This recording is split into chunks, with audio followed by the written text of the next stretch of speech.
ರಾಜಧಾನಿ ಬೆಂಗಳೂರಿನಲ್ಲಿ ಹೃದಯ ವಿದ್ರಾವಕ ಘಟನೆ ನಡೆದಿದೆ. ಇಬ್ಬರೂ ಮಕ್ಕಳನ್ನ ಕೊಂದು ತಾಯಿ ಆತ್ಮಹತ್ಯೆಗೆ ಶರಣಾಗಿದ್ದಾರೆ. ಮಗ ಶಿಯಾನ್ ಅಂತ 6 ವರ್ಷ, ಹಾಗೆ ಚಾರ್ವಿ ಅನ್ನುವಂತ ಮಗಳು 7 ವರ್ಷ. ಉಸಿರುಗಟ್ಟಿಸಿ ಹತ್ಯೆ ಮಾಡಲಾಗಿದೆ. ಬಳಿಕ ತಾಯಿ ಕುಸುಮಾ ಕೂಡ ನೇಣು ಬಿಗಿದುಕೊಂಡು ಆತ್ಮಹತ್ಯೆ ಮಾಡಿಕೊಂಡಿದ್ದಾರೆ.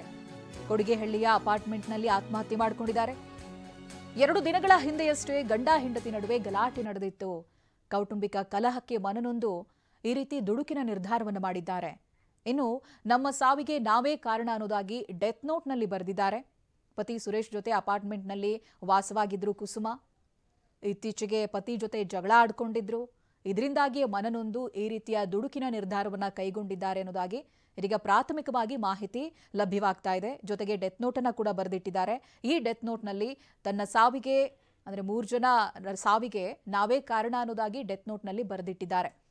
ಪತಿ ಸುರೇಶ್ ಜೊತೆಯಲ್ಲೇ ವಾಸವಿದ್ರು ಅಪಾರ್ಟ್ಮೆಂಟ್ನಲ್ಲಿ ಅನ್ನುವಂಥ ಮಾಹಿತಿಗಳು ಕೂಡ ಲಭ್ಯವಾಗ್ತಾ ಇದೆ.